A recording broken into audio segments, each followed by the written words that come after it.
Hey, it's Keto Granny. I like to say that if this is the first time that you have been to my channel, hit that subscribe button, hit that like button, share, and comment below, especially if this is the type of videos that you like to see. On this channel, I talk about weight loss, I share diet tips, and I share things that work for me and things that don't work for me. Today I'm going to be talking about the ketogenic diet, but also in comparison with the protein sparing modified fasting diet. Protein sparing modified fasting diet is something that I was interested in and something that I had incorporated into my weight loss journey. Um, it's a very good diet, and I mean, people have great success on it. It works for some, and some it doesn't work for. The same as the keto diet. It works for some, and then it doesn't work for some. So you have to find the diet or the weight loss journey that's going to fit your lifestyle and that's going to work best for you. Now, I did a little bit of research on the protein sparing modified fast, and it seems that this type of fasting or type of diet program was first started by physicians, and it's intended to be a physician guided diet. It was a diet that the physicians developed. It's very restrictive, very, very low in calories, and it was designed to help their patients lose weight faster. Um, it's low in calories, very high in protein, and this helps promote weight loss by being low in calories and high in protein. Even when you're doing the ketogenic diet or you're living the ketogenic lifestyle, this is what you want your goal to be. So once you become keto adapted, you want for your goal to be for you to eat less carbs, low calories, and more protein. This is what you're going to aim for as you are doing the ketogenic diet. Now, as everyone knows, when you're doing keto, especially when you're first starting, you are going to aim to eat a lot of fat on keto. There are a lot of people who disagree with this. There are a lot of people who don't want to do this, and they jump into keto and they start eating a lot of lean meats. This is really not the correct way to do the ketogenic diet. You should first aim to start off on the ketogenic diet by eating 70 to 75% worth of fats. And this is eating good fats, good saturated fats. Fats such as olive oil, avocado oil, adding fats such as in your meats, ground beef, chicken, lamb, veal, bison. There are a whole bunch of meats that you can add in on the ketogenic diet and still eat to be satiated and to be full. Um, People go to see doctors and physicians when they have a hard time losing weight. A lot of people go to see doctors and physicians when they're thinking about having surgeries to lose weight, bariatric surgeries, gastric surgeries, gastric bypass surgeries, and different things like that. Um, the suctioning, all type of things you can do in order to get your body in shape. But the healthiest way to do it is by eating correctly, by adding in exercise and some intermittent fasting. This is the correct way to lose weight. This is the correct way to do it. If you eat where your body is burning ketones. That's the main thing that I aim for, is to eat where my body is burning ketones. If my body is burning ketones, then I know that I am burning fat. Now, I'm not saying it's easy to get into ketosis, because sometimes it's hard. Sometimes a person takes so long to get into ketosis that they give up. But most of the time when that happens, is because you're still eating sugars or somewhere in your diet more than you should be. It means that you haven't cut down those carbs low enough. So that's what you're going to have to focus on. Cutting carbs out of your diet so that you will drop your insulin or your glucose low enough, or get that sugar or glucose to clear out of your bloodstream so that your body can start burning its own fat. Most of our bodies, now my body, I have a buffet. I have a buffet that my body can eat on. And it's a good buffet. I have a good buffet for my body to use. And that's what I wanted to do. So in order for me to make that happen, I have to drop my carbohydrate intake low. They say that you should try to drop your carbohydrate intake to 10% or below. You want 5% to be 5 to 10%. It's about all the carbs that you should be taking in if you're trying to get in ketosis. And that may mean it's going to take you maybe up to 2 or 3 weeks to get in ketosis, especially if this is your first time, doing the ketogenic diet or trying to get your body in shape or get it healthy enough where you can start burning ketones. When you start to burn ketones, your body is going to be using fat. Now, the fat that you want your body to use is the fat that's on your body. This is the fat that you want your body to use as its energy. So that means that once you become keto adapted and your body has switched from burning glucose or having a lot of sugar in your bloodstream and you started burning ketones, your liver has converted from using insulin to using ketones, then you're going to start seeing some results. Now, when you first start on the ketogenic diet, your fat cells are going to be fighting to hold on to its fat. But what it's doing as your body is changing or your cells are changing from, to go into ketosis, your body to go into ketosis, which is what you want to do, your body is fighting and it is holding on to that fat. But if you just keep eating like you're supposed to, if you keep doing what you're supposed to, keep exercising, keep walking, even though you don't see that scale moving or any results, just keep doing it. And eventually, your cells are going to have to give up that fight. It's going to have to let that water out, let it go. And you may have anywhere from a 3 to 6 pound whoosh is what they call it, your keto whoosh. And a lot of people look forward to this when they first start diet. But some people, they lose a lot of water when they first start on the ketogenic diet.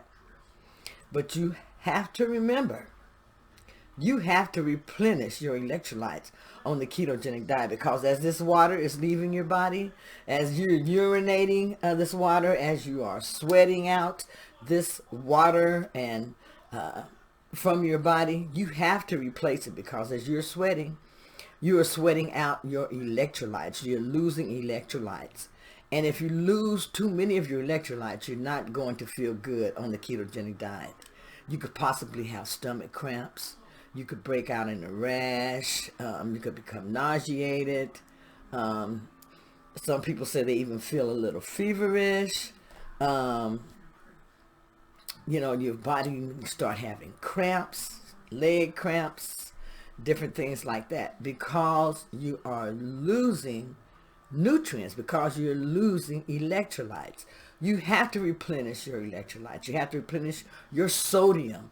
You have to replenish your phosphorus. You have to replenish all of these things. You have to replenish your electrolytes. Very, very important.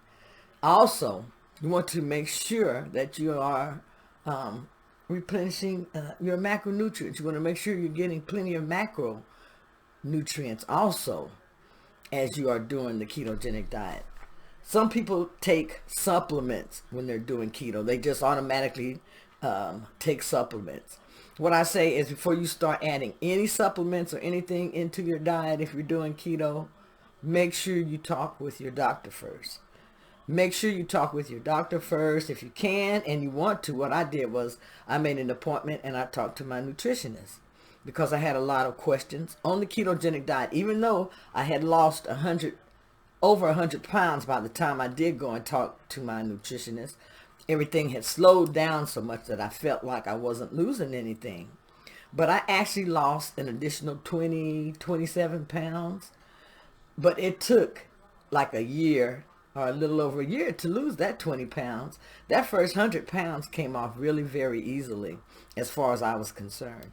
That first 100 pounds came off really very fast as far as I was concerned. When I started doing keto, I had gotten down to around 318 pounds then. I started off around 350 or 360. I had to weigh on 2 scales. One scale maxed out at 330. So I got the other, went and bought another scale, and I just put my leg over on that scale, and then I just added in 8 to 10 pounds, or, and then split it up, because I still didn't want to accept the fact that I had to have 2 scales to try to weigh on and try to come up with some kind of way to make it make sense to me, of the number I was coming up with.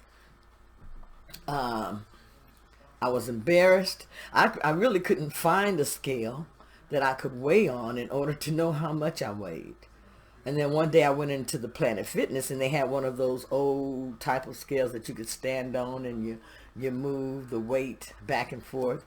And I think I weighed something like 317. I believe that was the scale I used. And then I used the scale at my doctor's office, so I knew when I started on keto, what I did weigh, 318 pounds. So, being big and starting on any diet seemed so astronomical to me. It seems like it wasn't something that I could do. I had to get motivated. I started reading books. I started doing research. And I started getting Essence magazines, and magazines showed women who were my size or bigger than me, who had lost weight and who had taken control of their life, who were happy, who were, in relationships, who were traveling, who were just doing all sorts of things. But these were things that I couldn't do because I was too big. Sometimes you just get too big that you're just tired all the time. You're tired all the time. You don't feel like getting up and wobbling somewhere to go do something. You don't feel like getting up and your legs are hurting and it hurts to take 1 step, 2 steps. And I know some of you out there know what I am talking about. I know you know what I'm talking about when you weigh over 250 or you weigh over 300 pounds. I know you know what I'm talking about when your body is aching and hurting all the time. I know you know what I'm talking about when your body is inflamed and full of inflammation. I know you know what I'm talking about when people point at you and laugh at you. I know you know what I'm talking about when you're not happy and not satisfied with your life or yourself. But you see, you can do something about it. You can do something about it. But it's up to you to do something about it, and you have to do it for yourself. You can't do it for somebody else, because you want to be with someone else. So you say, I'm going to lose weight, I'm going to get this person, I'm going to make them fall in love with me. You know what? First, you got to fall in love with yourself. First, you got to take care of you. First, you got to put yourself first before you bring anybody else in your life to give them any love. Because you got to love yourself first before you know how to give love to someone else in the proper way. But like I said, what you want to do is you want to get your body where you're starting to burn ketones. Once you start to burn ketones and you're eating properly, you're eating the foods that you need to eat. You're restricting, if you need to restrict your calories more, you're restricting your calorie consumption. You're bringing it down to where you want to be. 1,200 calories to me is not enough calories for a person to eat and to sustain a diet. Now, when I was doing keto, I didn't count calories. Dr. Eric Berg said I didn't have to count calories, so I didn't count calories. I simply ate as I learned how to eat from his program. I simply ate as I learned to eat from his program. I stayed within my macros. I kept my carbs low. And when I first started, I used total carbs because I had such a hard time trying to figure out net carbs. I made it harder than it was. You see, that's what a lot of us do when we start out on not just the keto journey, or, if we start on a protein sparing modified fast, or some of the other diets. We start out wrong. We start out just by jumping in, just going in head first. We don't have our research done. We don't know what to expect. But if you do your research, get ready for your diet. Be ready. Be prepared. Know something about the foods that you're going to eat. Know something about the dishes that you're going to cook. Make a meal prep. Make a meal prep. Or if you don't feel like making a meal prep, just prepare something and have it in the refrigerator that you can go and grab. Something that you can have available to eat. Or if you can find something from the store that you can buy and eat, then have that in the refrigerator. But I have found that a lot of things that you find in the store has a lot of extra things in it, have a lot of extra stuff in it that's not good for you, things that you're already trying to get away from. So make sure that you're reading your labels when you're buying your foods in the grocery store, and make sure that you're getting the best foods that you can get. Now, you don't have to just start off with pasture-raised eggs and things that are grown organic. Start off where you can. Get the foods as close to those organic foods and everything that you can get. I say that if you have a farm close, farmer's market, they sell eggs, go there and buy your eggs. Those eggs are better than the ones that they have in the grocery store. But if all the eggs that you can afford are the ones that they have in the grocery store, get those eggs and use those eggs. Those eggs are good. I use those eggs. I lost weight eating those type of eggs. Sometimes I lost weight eating some types of processed meat, but I did not eat those type of processed meats all the time. But I did eat processed meats. Sometimes it was something that I added in to my diet, but it was not something that I ate on every day. But you see, you can do keto. You can do paleo. You can do whatever weight loss plan suits you, whichever one works for you. Pick out one and start on it. Start today. Don't keep putting off until tomorrow what you can do today.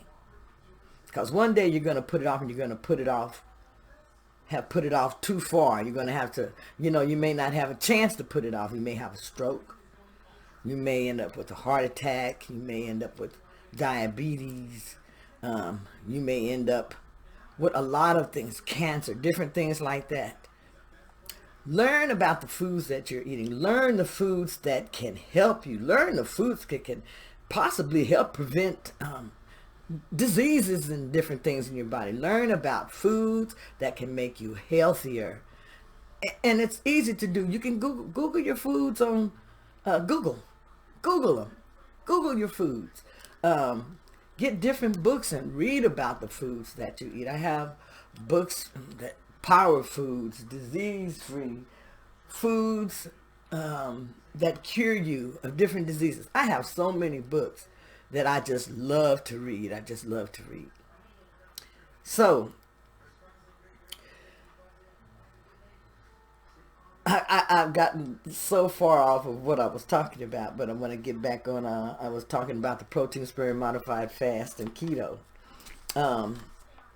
Carbs and fats are very limited on the protein sparing modified fast. But then carbs and fats are very limited also on the ketogenic diet. I think that these two are some very good weight loss plans or weight loss ways of eating. The ketogenic diet, it focuses more on you eating like a lot of good fats, especially starting out, because the more fats that you do eat when you're starting on the ketogenic diet, like I said, the The macros are something like 70 to 75% worth of fats, about 20% worth of protein, and 5 to 10% worth of carbs. You see, the carbs is what you really want to concentrate on and keep low. I will still be talking if I didn't get that phone call. But like I was saying, carbs is what you really want to reduce on any diet that you're doing in order to be successful. I'm going to go ahead and end this video here. But I want to say, if you haven't subscribed to my channel, hit that subscribe button so that you don't miss any videos that I share. I share information, and also I get information from you all. Share information with me. Tell me, what do you do in order to be successful on your weight loss journey? What changes have you made? You're not doing the same thing you did last year when you weren't having any results, are you? You have to switch it up in order to be successful. So what changes did you make this year in order to make your journey more successful so that you can see results? Answer in the comments below. This is Keto Granny saying like, share, and comment, and have a great evening. Bye-bye.